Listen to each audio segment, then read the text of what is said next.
chers téléspectateurs, toujours avec notre couverture exclusive des activités de la conférence internationale qui se trouve actuellement à Sharm el-Sheikh. Notre collègue Noha Aleh, qui est là-bas, a suivi les activités de près et également effectué une interview avec Son Altesse l'Aga Khan, fondateur et président du réseau Aga Khan du développement. Voici à présent l'interview de Noha Aleh. Alors, ravi de vous retrouver pour une édition spéciale. Je suis à Sharm el-Sheikh pour le Forum d'investissement Afrique 2016 et j'ai le plaisir d'avoir Son Altesse l'Aga Khan qui est président et fondateur d'une des plus grandes fondations pour le développement. Bonjour. Bonjour madame. C'est un honneur pour nous de vous avoir aujourd'hui devant nos caméras. Je voulais vous demander aujourd'hui, en tant que chef spirituel, vous êtes là, vous donnez un peu de votre bonté au peuple africain. Justement, parlez-nous de cette activité que vous faites avec votre fondation. Oui, vous savez que en fait, dans notre foi, on doit agir dans la vie, mais aussi dans le monde spirituel.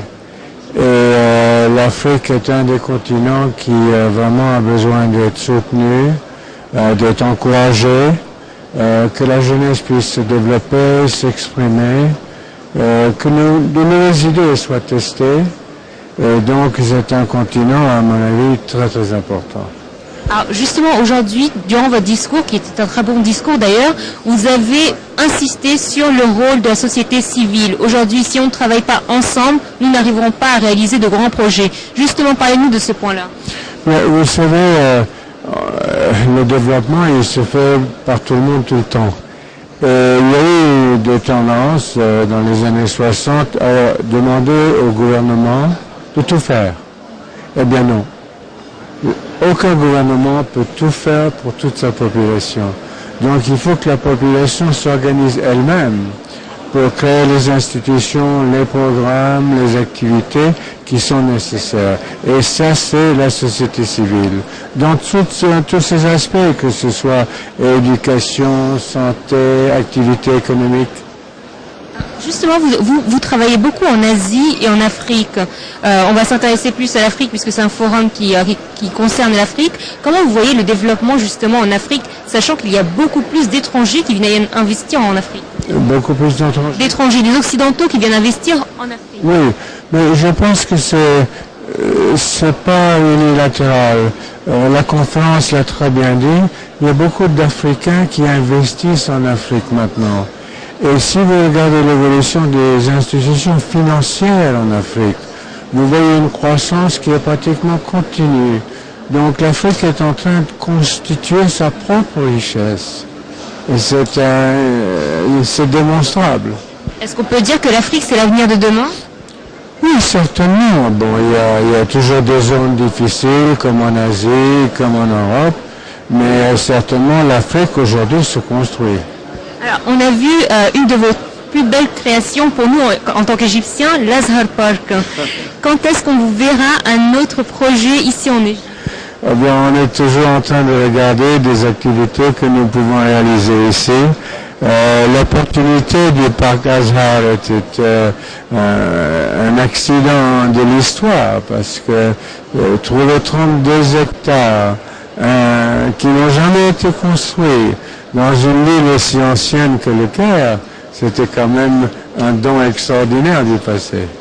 Et on sait aussi que vous avez des activités à Assouan? Oui, j'ai des activités à Assouan. Mon grand-père est enterré là-bas.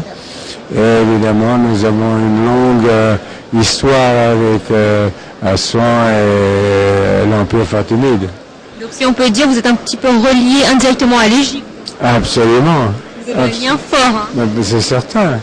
Vous comptez revenir pour un nouveau projet? Inch'Allah. Merci Votre Altesse, ce fut un plaisir de vous avoir avec nous pour la télévision de l'État. Merci encore et nous souhaitons vous revoir très bientôt en Égypte. Merci infiniment madame. Merci. Merci beaucoup Votre Altesse. À très bientôt.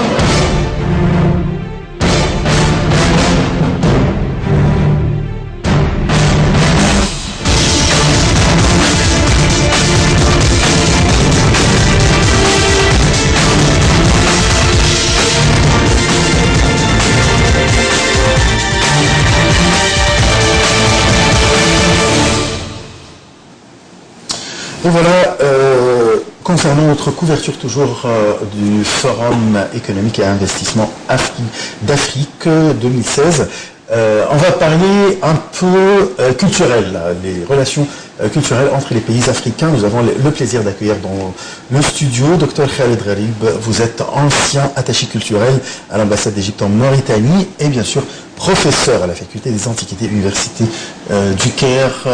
Bonjour. Bonjour, professeur d'archéologie à la faculté d'archéologie. Faculté d'archéologie. L'antiquité, pardon. Très bien. Là, une question très générale. Maintenant, l'Égypte se dirige vers l'Afrique. Oui. Et avec force, avec une présence très importante, soit investissement, soit culturellement. Et maintenant, les relations culturelles avec l'Afrique. Parlez-nous un bref aperçu. L'histoire d'Égypte avec l'Afrique. L'Égypte est toujours une partie d'Afrique. L'Égypte, toujours, des périodes pharaoniques, de l'époque pharaonique. On a toujours relation avec Nuba, la Nubie. La Nubie, c'est l'or. Nubie, toujours avec Couche. À l'époque, au règne de droit, sur le siècle premier, elle parle toujours, on a réglé qu'elle dit, c'est où pour agrandir la limite d'Égypte en Afrique, à Couche. Couche, c'est le nom ancien de partie d'Afrique pour les Égyptiens. Au Nouvel-Empire, on a choisi toujours environ à l'Afrique pour ouvrir les routes économiques pour l'or, l'argent, tous les produits. On a la route de 40 en arabe, Darb al-Arbaïd. C'est la route qui est reliée avec l'Afrique. Ouais. Toujours, à l'époque pharaonique, à l'époque gréco-romaine, toujours, à l'époque islamique. On a toujours une porte ouverte avec l'Afrique. Mais, malheureusement, à partir de 80-90, on fait un peu la porte avec l'Afrique, surtout culturelle. Comme par exemple, quand je travaillais en Mauritanie, je remarquais une chose très importante. On a créé quatre centres culturels en Afrique. Libye, Maroc, Mauritanie, Nigeria. C'est quatre. C'est-à-dire, le 9 pays de Nil, on n'a pas de centre culturel. Ça, c'est quelque chose fermé. En Mauritanie, comme par exemple, c'est le centre culturel ouvert en 1964 avec l'ex-président Gamal Abdel Nasser. C'est exactement, je voulais vous poser, bon, juste une petite remarque que Gamal Abdel Nasser était très présent en Afrique. Bien sûr. Là, il a fait plein de choses. Voilà, pourquoi ça l'infrastructure, les grands projets. On a un livre qui est toujours sur le culturel, qui est un ami mauritanien qui écrit un livre sur les choses qui Hekel ne sait pas sur Mauritanie. Elle parle sur Hekel et Mohamed Hassan Hekel et l'ex-président Anwar el-Sadat dit toujours, c'est quoi Mauritanie? C'est quoi le Tanzanie? C'est quoi le Brunei? On ne sait l'Afrique, sauf avec l'équipe de football. Oui, tout à fait. Rwanda, l'Ahli, Zamalek, c'est quelque chose comme ça. Mais en culturel, on n'a pas. Je vous dis, en 2014, après 30 juin, je fais en Mauritanie la cérémonie jubile de 50 ans de centre culturel égyptien en Mauritanie.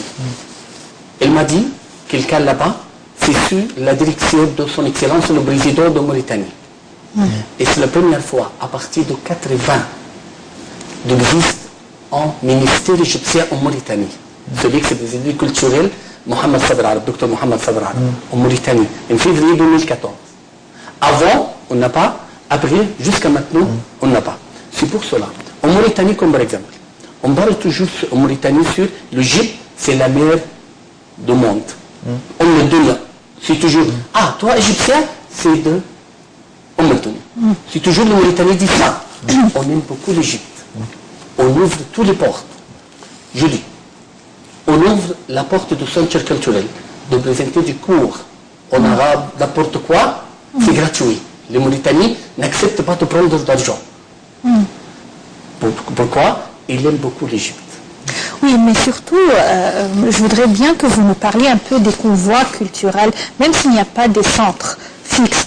quelquefois c'est à cause des conflits qui se trouvent dans ces pays africains. Alors on ne peut pas vraiment avoir une délégation permanente. Mais quand même, on peut avoir des convois à travers des événements culturels, des festivals comme le festival de films africains qui aura lieu à Luxor. Comme ça, il y aura des liens avec ces pays africains. Les bourses pour les étudiants africains. Où se trouvent toutes ces activités culturelles aujourd'hui? Est-ce que ces activités existent toujours? C'est toujours existe comme ça. Les bourses, les Africains qui participent toujours, on fait à Luxor, mais c'est toujours les travaux. En Afrique, c'est les travaux singulaires. C'est quelqu'un qui travaille. Si quelqu'un part, on arrête, on recommence. C'est comme, par exemple, en Mauritanie, je travaillais avec Saïd Fouad.